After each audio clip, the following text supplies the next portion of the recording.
सच्चे दरबार की जय, पूरे संत समाज की जय। परम पूज्य प्रातःस्मरणी श्री सतगुरुदेव भगवान के चरणों में बार बार दंड प्रणाम स्वीकार हो।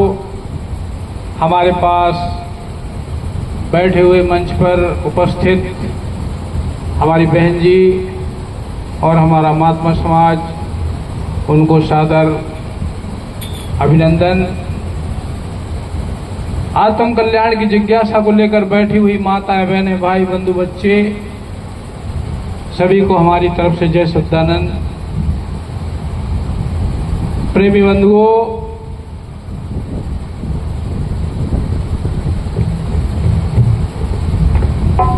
जहां कहा जाता है प्रेम,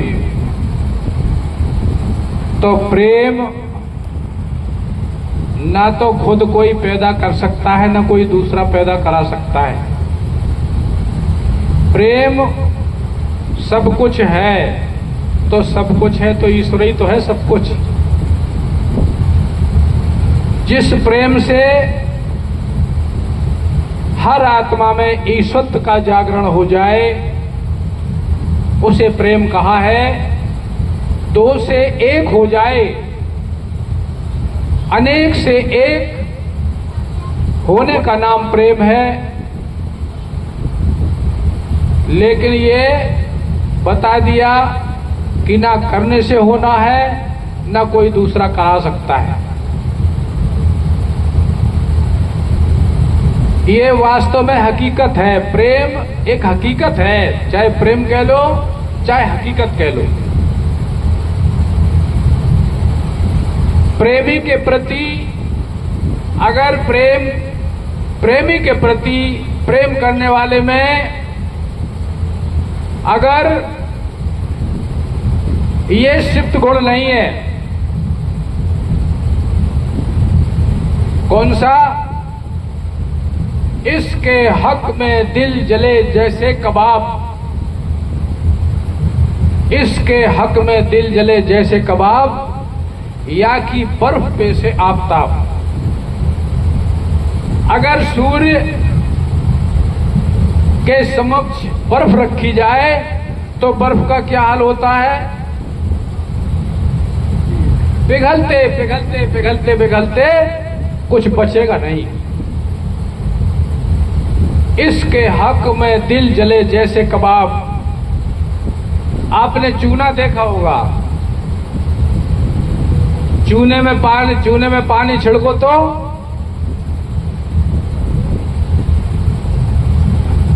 क्या होता है? तो इसका एक प्रमाण दिया उन्होंने, जब सुध आवत प्रिय पीव की, उठत बिरह तने आग, जैसे चूना कांकरी जब छिड़को तब आग। तो ये परवाने जो हुए हैं, प्रेम के आशिक जो हुए हैं, उनके हमेशा उनके लिए ऐसा नतीजा हुआ है। उनके लिए हमेशा ऐसा ही होता रहा है और ऐसा हुआ। लेकिन वे बेपरवाह हुए, क्योंकि उन्हें परवाह जमाने की नहीं हुई, उन्हें अपने रास्ते की परवाह हुई। क्योंकि उन्हें एक के अलावा दूसरा दिखता नहीं है। आपको सबको पता है कि द्रोणाचार्य ने जब 5 पांडव और 100 कौरवों के समक्ष एक उद्देश्य रखा है कि तुम्हारी परीक्षा आज यहां पर ये है कि वो जो चिड़िया रूपी यंत्र नहीं बताया, चिड़िया बैठी है, उसकी आंख में तीर मारना है। तो धीरे धीरे सबने बताया, सबने पूछा कि तुम्हें क्या दिखता है, और जैसे ही दिखे बताए, ऐसे ही हटाते चले जाएं। इसी तरीके से जब अर्जुन का समय आया तो उन्होंने कहा, अर्जुन तुम्हें क्या दिख रहा है? तो उसने कहा, हमें चिड़िया की आंख दिख रही है। उसने कहा, लगाओ तीर। इस तरीके से जो लक्ष्य हमें हमारे गुरु महाराज ने दिया है, हमारे गुरु महाराज ने इसलिए लक्ष्य दिया, ये कहने इसलिए पड़ रहा है कि वो परमार्थी थे और साहिब विलायत थे। उन्हें दुनिया की किसी वस्तु से कोई मतलब नहीं था, अपने शरीर से भी मतलब नहीं था। मतलब जो शरीर तक का खत्म हो जाता है तब कहते हैं वो प्रारब्ध पे खड़ा होता है। उन्हें वो कहते थे कि साधु को हमेशा प्रारब्ध पे खड़ा होना है। एक नजीर कहते थे, महाराज जी पाणिवासी कहते थे कि साधु को स्वावलंबी होना है। अगर उसके कमीज में बटन नहीं है, टूटा हुआ है, तो वो जहां गया वहां से उसे सुई धागा मांगने तक का इजाजत नहीं है। अगर वहां वो सुई धागा मांगता है तो उसकी बात का आधा असर खत्म हो जाता है।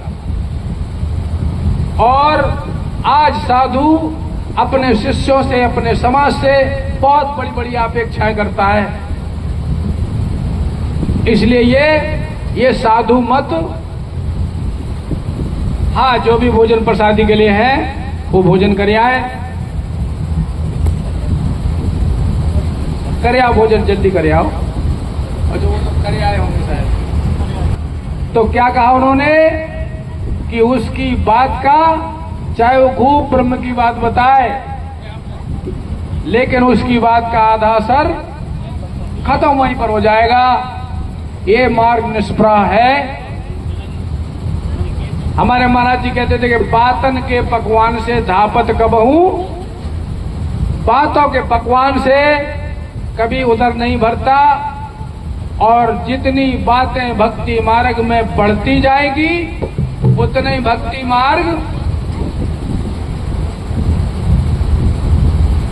उतने ही भक्ति मार्ग से हम दूर चलते चले जाएंगे। महात्मा जी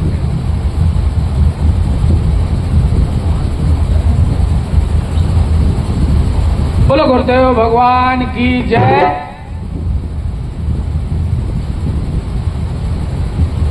और यदि कोई कहे कि ये कठिन है, तो एक दिन बच्चा जब स्कूल जाता है तो उसके पट्टी पकड़ना भी उसके कठिन लगता है कि नहीं लगता? और अगर जाता रहता है तो उसका डर भी खत्म होता है और उस पाठशाला की शिक्षा में भी पारंगत होता है। लेकिन ये बात बिल्कुल सत्य है कि जितना बड़ा लक्ष्य उतनी बड़ी कुर्बानी। इसमें कोई अगर मगर लेके नहीं हो सकता। उन्हें कि साहब हमारे लिए कुछ सरल हो जाए, उन्हें गुरु महाराज हमने तुम्हारी सेवा करी, हमारे लिए भक्ति सरल कर दो, तो सिर्फ ये ठगा ठगी तो हो सकता है, लेकिन भक्ति मार्ग में ऐसा हो नहीं सकता। जो तू चाहे मुझको छोड़ सकल की आस, और यदि तू ऐसा कर नहीं सकता तो ऐसा हो नहीं सकता। क्यों कि हम जब महापुरुष से मिलने जाते हैं, संत से मिलने जाते हैं, जब हम संत से मिलने जाते हैं तो अगर कुछ मांग भीतर है, चाहे गुरु के पास जाए, संतों की समाज में जाए, कहीं भी जाओ, आज से ये पाठ हमें पढ़ना है कि संतों के पास जाते समय एक तो खाली हाथ ना हो, चाहे भले ही फूल पत्ती तोड़ ले, ठीक, चाहे भले ही फूल पत्ती तोड़े और उस हमारे हाथ में हो। कायदे हैं कुछ, कहते हैं कि साधु मिलन को चलो, खाली हाथ साधु न बैठिए। ये सुन लो, करना आपके जिम्मे है। खाली हाथ न बैठिए, सुन ले सब, सुन लीजिए सब कोई। कहे कबीर कछु हाथ धर जो तेरे घर। अरे नहीं है घर में कुछ, ये सब कुछ है, फूल पत्ती तो रख लो, इसमें तो कोई उमानियत नहीं। दूसरी बात, कोई साधु के मेल के समय हमारे अंदर इच्छा ना हो। अगर ये इच्छा है तो वही इच्छा हमारे बीच में पर्दा बनती है। हाँ, माई बहने जो भी भोजन प्रसादी के लिए हैं, अब जो सुनना चाहते हैं उन्हें ना उठाओ। हमने बोल दिया, जिनको जाना हो करो, किसी से जबरदस्ती नहीं है और किसी को रोका नहीं गया। भोजन प्रसादी करो। बोलो गुरुदेव भगवान की जय, बोलो सच्चे दरबार की जय, बोलो संत समाज की जय। तो ये कायदे हैं, हालांकि भक्ति बेकायदा है, लेकिन उसके पहुंचने तक ये उसके सर्वांगीण साधन है। इसलिए हम सब उस भक्ति मार्ग पर हैं, उस भक्ति मार्ग पर चल रहे हैं। और इसके बिना कोई कहे कि चलो हम कहीं बच के निकल जाएं, तो चाहे उपदेशी हो चाहे उपदेशी ना हो, मार्ग उसके लिए कहीं नहीं दूसरा है। कुछ कहते हैं यार क्या बताएं यार, इस मार्ग में आके हम तो अच्छे फंस गए। हमने कहा बाहर चले जाओ, बाहर चले जाके देख लो कहां कुछ है। जैसे काग जहाज को तीख न दूसर, समुद्र में जहाज में काग बैठा हुआ है और जब वो वहां से उड़ता है तो उसे दूसरा रास्ता फिर वहीं पे, जैसे काग जहाज, जैसे उड़ जहाज का पंछी फिर जहाज पर आवे। हाँ, मेरा मन आनत कहां सुख पावे। दूसरी जगह सुख है ही नहीं, दूसरी जगह तो खींचतान है। इसलिए जो इस मार्ग के पथिक हैं उन्हें भी समझना है, और जो सुन रहे हैं, हो सकता है शायद कोई अलग कहता हो। एक बार हम झांसी में थे, तो झांसी में जिस 103 साल की उम्र थी उस महान व्यक्तित्व की, और उसने आरएसएस की शाखा को झांसी में फाउंडेट किया था, चमू भाई अग्रवाल। और एक धर्मशाला दी थी जिसमें आरएसएस का ऑफिस है, केंद्रीय ऑफिस, और इंटर कॉलेज के लिए जब बनाया जगह दी। उसके लड़के बच्चे विदेश में थे।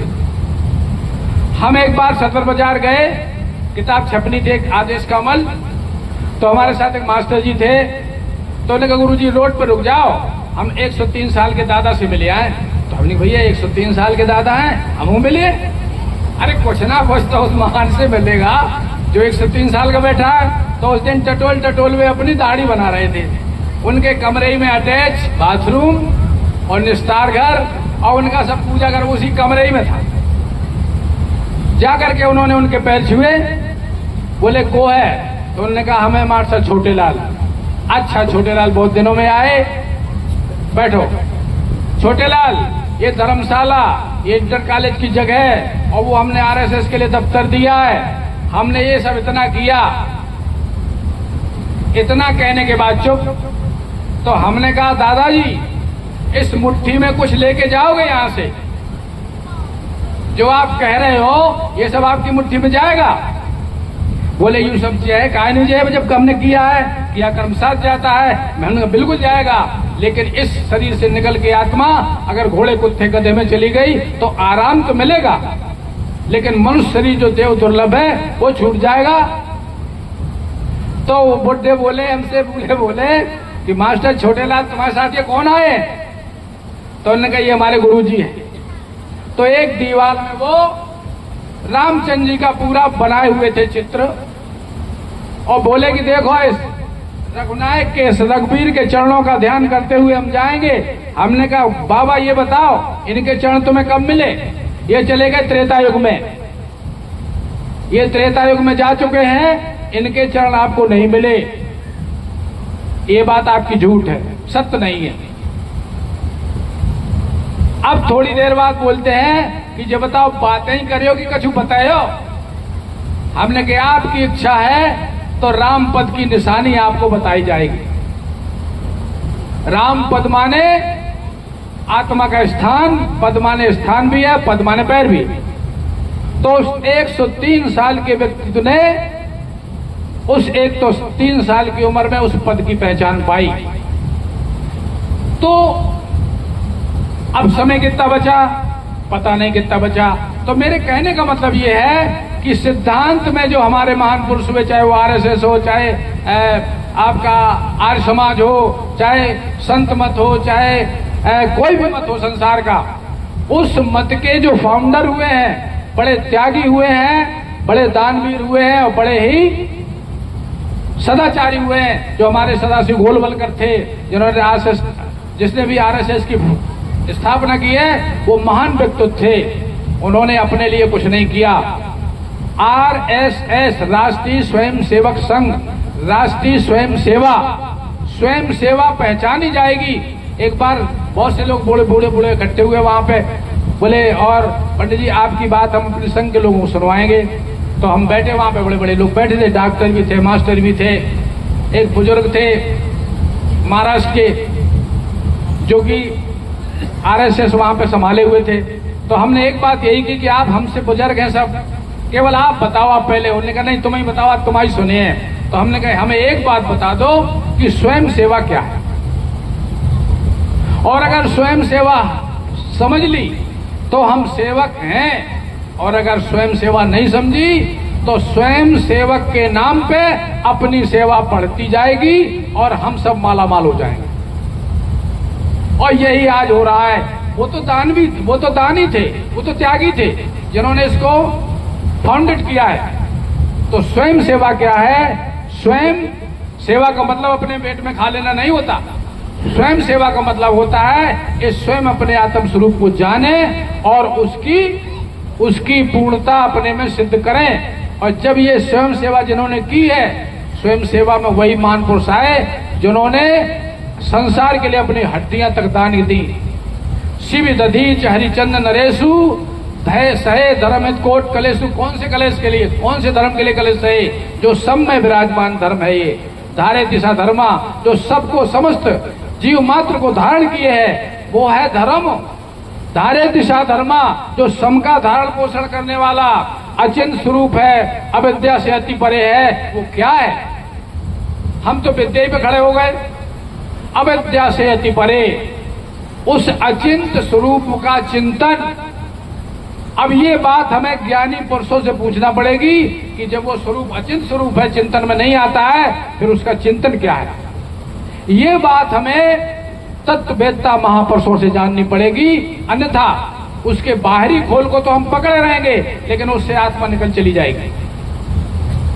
क्यों? कि धर्म का जो वास्तविक तत्व है वो आत्मा ही है। इस आत्मा के एक क्षण के लिए बाहर हो जाने पे इस ब्रह्मांड में सब मट्टी के ढेर बचते हैं। और यहां से भी अगर हम चले जाएं, ये चला जाए बोलने वाला, तो मट्टी का ढेर ही बचेगा। ठीक? अब इसको हमें जानना है। इसको जानने के लिए ये 2 दिन का यहाँ पर यही हुआ है कि इसको हमें जानना है। और जब तक योग का भी यही मंतव्य है, क्या? संग पदध्वम संग गच्छध्वम। हम संग एक साथ बोलें, एक साथ चलें और एक साथ अपनी आत्मा को वहां ले जाएं जहां वो पहले था। कितना स्पष्ट है? यही तो हमारे महान पुरुष कहते हैं कि अपनी आत्मा को अपने स्वरूप पे ले जाओ।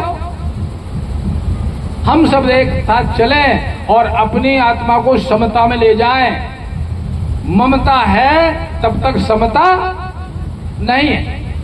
ममता घट समता बड़ी, पूरे अंतर भरपूर और चढ़ी खुमारी नाम की। ये मन भया है मजूर, तभी तो मैं गुण गाती, मेरी सतगुरु पकड़ी बाँ, नहीं तो मैं बह जाती। इसलिए प्रेमी बंधुओं, ये मनुष्य का एक लक्ष्य है, इसके अलावा दूसरा कोई लक्ष्य नहीं है। क्यों? कि देवताओं से दुर्लभ शरीर है। देवताओं को ये आराम नहीं है क्या?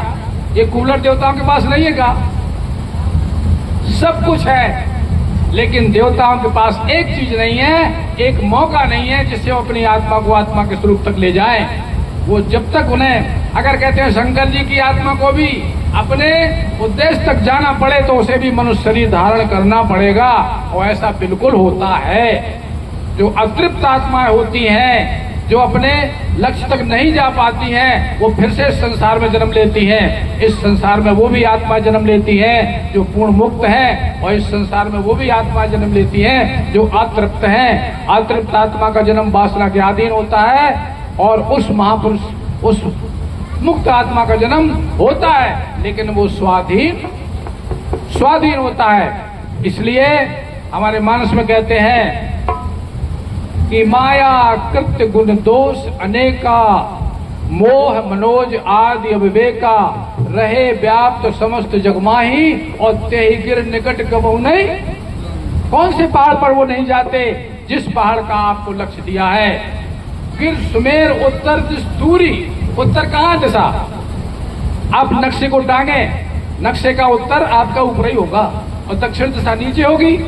तो इस यत पिंडे तत् ब्रह्मांड के हिसाब से इस पिंड में, पिंड का जो नक्शा है ये ब्रह्मांड है और ये पिंड है, और इस पिंड में दक्षिण दिशा आपके तृप्ति स्थान से नीचे तक ये दक्षिण दिशा है। दक्षिण दिशा 86 योजन यमराजा नगरी। 84 योनियां आपने पढ़ी है, लेकिन संतों ने 2 और बताई हैं जो शरीर रहित होती हैं, एक वासना की योनि, एक हार के लिए योनि। 86 योजनों में यहां से नीचे तक निवास मिलना है। दक्षिण दिशा 86 योजन यमराजा नगरी। और हमारी ये जो हमारे महान पुरुष ने जो हमें मार्ग बताया है, ये दक्षिण जो 86 योजन कहने का मतलब है 86 योजन से पार की शुरुआत है इसकी। और इसमें खुद चल के समझना है, सुन के कुछ समझ में नहीं आना है। पैर रखो, महाराज जी कहते थे मेरी बात का भी विश्वास मत करना, जब तुम्हारे चलने में विश्वास बनने लगे तब मेरी बात का विश्वास करना।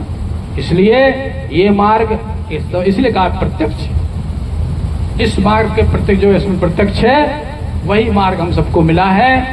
और मेरे साथ मेरा समय खत्म होने वाला है, अभी एक भजन सुन लो।